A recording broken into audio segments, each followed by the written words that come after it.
আসসালামু আলাইকুম everyone, welcome back to my channel মিশি গান বাংলাদেশি ব্লগার। কেমন আছেন সবাই? আশা করছি বেশ ভালো আছেন। আলহামদুলিল্লাহ, আমরাও আল্লাহর রহমতে ভালো আছি। আর বলতেছি আসলে ভালো আছি, আমরা যে যেখানেই আছি সবাই একটা আতঙ্কের মাঝে আছি। তো এটা আমাদের আসলে বলা উচিত, যেরকমই আছি আলহামদুলিল্লাহ ভালোই আছি। হয়তো আরও খারাপ থাকতে পারতাম। সবাই সবার জন্য দোয়া করবেন। আমি আমার মূল ভিডিওতে যাওয়ার আগে সবাইকে একটা কথা বলছি, অনুরোধ সবার কাছে আমার, সবাই সবার জন্য দোয়া করবেন। আমরা সবাই যেন সবাই মিলেমিশে ভালোভাবে সুস্থ শরীরে থাকতে পারি। তো যাই হোক, আমি আজকে আপনাদের সাথে একটা রেসিপি শেয়ার করব, বানানা ব্রেড। তো তার জন্য এখানে কিছু উপকরণ নিয়ে নিয়েছি, আর সেটা আজকে আপনাদের সাথে শেয়ার করব। তাহলে আপনারা সবাই আমার সাথে থাকেন। আমি কিভাবে বানানা ব্রেড বানাই, কি দিয়ে বানাই একটু দেখিয়ে দিচ্ছি। আর এই বানানা ব্রেড বানাতে এখানে আমি 4টা বানানা নিয়েছি। এই যে 4টা কলা নিলাম। তারপরে আমি এখানে 2টা স্টিক আনসল্টেড বাটার নিয়েছি। আর এখানে পরিমাণটাও দেওয়া আছে, 4 টেবিল স্পুন করে একটা স্টিকে আছে। তো আমি এখানে 2টা স্টিক নিয়েছি। আর আমি 2টা ডিম নিয়েছি।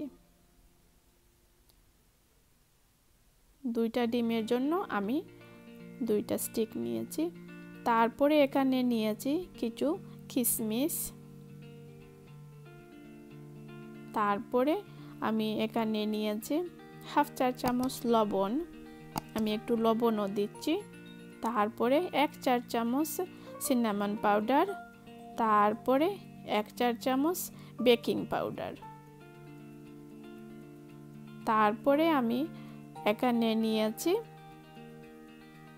Brown sugar. আপনারা চাইলে সাদা যে চিনি সেটাও দিতে পারেন, রেগুলার যে চিনি আমরা চাতে খাই সেটা। তবে আমি ব্রাউন সুগার দিচ্ছি হাফ কাপ, আর সেটাও আপনারা আপনাদের পছন্দ মতো দিতে পারেন, মিষ্টিটা কম বেশি। আর এখানে আমি ময়দা নিয়েছি 1.5 কাপ। 1.5 কাপ ময়দা দিয়ে আমি বানানা ব্রেড বানাবো, 4টা বানানা দিয়ে। তারপরে এখানে নিয়েছি 2 টেবিল চামচ লিকুইড মিল্ক। তারপরে আমার লাগবে ভ্যানিলা এসেন্স। এখান থেকে আমি 1 চা চামচ পরিমাণ ভ্যানিলা এসেন্স দিব বানানা ব্রেডে। কেউ চাইলে সেটা স্কিপও করতে পারেন, পছন্দ না হলে দিবেন না। তবে আমি দিচ্ছি, এজন্য একটু শেয়ার করলাম, দেখিয়ে দিলাম। তো এখন আমি আসলে বাটারটা একটু মেল্ট করে নিয়েছি। আর বাটারটা অবশ্যই রুম টেম্পারেচারে রাখবেন। তারপরে 2টা ডিম দিয়ে দিলাম। আর ডিম দেওয়ার পরে আমি একটু উইস্ক করে দিচ্ছি, মানে মিক্স করে নিচ্ছি। আর এটা হ্যান্ড উইস্কার দিয়েও আসলে করা যায়। তারপরে এখন আমি কলা আসলে একটা কাঁটা চামচের সাহায্যে প্রথমে একটু ম্যাশ করে নিচ্ছি, এতে করে মিক্স করতে আমার উইস্কার দিয়ে সুবিধা হবে। একটু ম্যাশ করে তারপরে আমি দিয়ে দিব।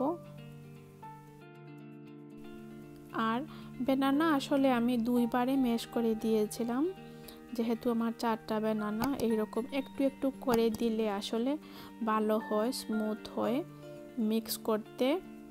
আর আমি একটু ডিটেলস বলে দিচ্ছি, কারণ নতুন রান্না শিখতেছেন কোনো আপু যদি দেখেন তাহলে আমি বলবো কিছুটা না হয় উপকারে আসবে। এই যে 2 বারে আমি একটু ম্যাশ করে করে তারপরে দিয়ে দিলাম।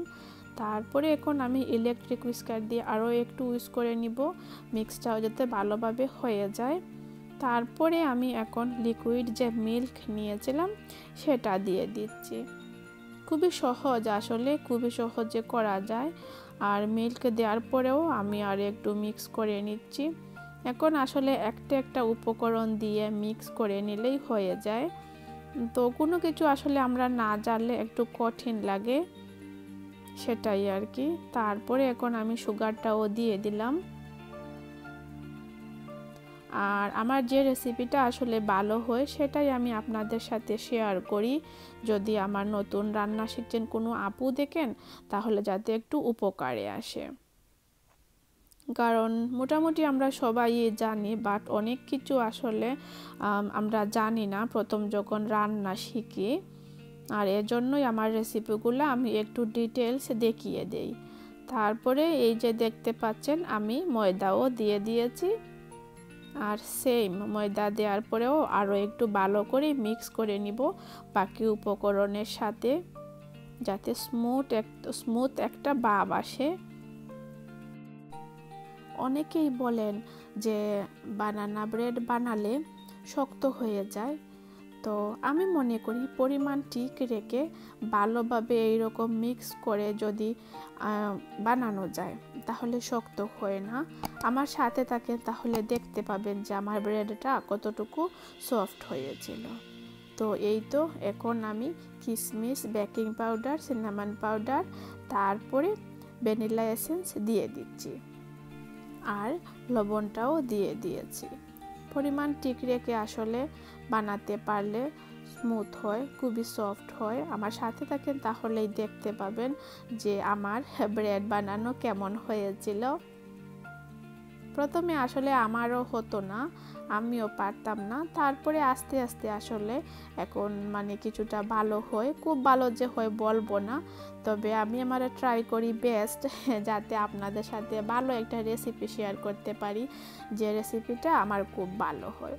তো এতক্ষণ পর্যন্ত যারা আমার সাথে আছেন, আমার রেসিপিটা দেখে আসতেছেন, আপনাদেরকে বলছি থ্যাংক ইউ সো মাচ।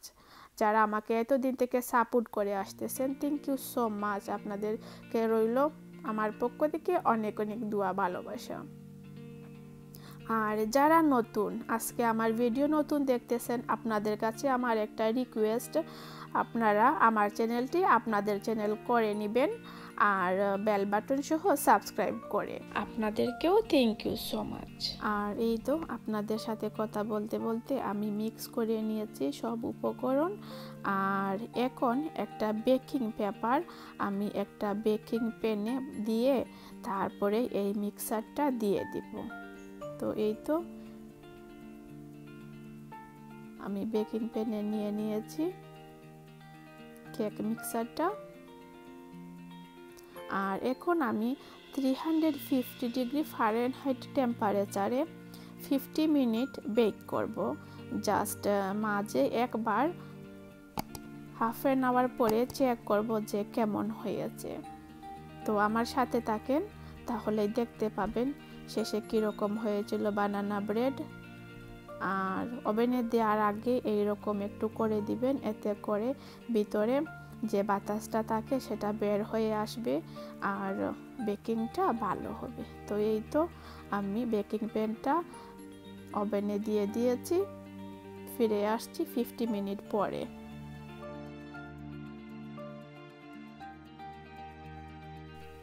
আর এই তো 50 মিনিট পরে আমি ওভেন থেকে বের করে নিয়েছি।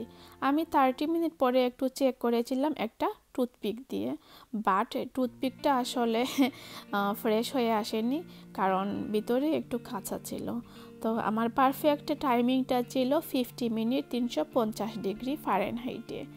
তো যাই হোক, দেখতে পাচ্ছেন আমি বের করে নিয়েছি। আর বানানা ব্রেডটা কিন্তু এখন খুবই গরম, কারণ আমি মাত্র বের করে নিয়েছি। এখন একটু কেটে দেখিয়ে দিচ্ছি যে কেমন হয়েছে। উপর থেকে তো আসলে লেগেছে, খুবই সফট হয়েছে। আর আমি একটা পিস কেটে আপনাদেরকে দেখিয়ে দিচ্ছি যে কতটুকু সফট হয়েছিল, দেখলে অবশ্যই বুঝতে পারবেন। আর এতক্ষণ পর্যন্ত যারা আমার সাথে আছেন আপনাদেরকে আবারও বলছি থ্যাংক ইউ সো মাচ।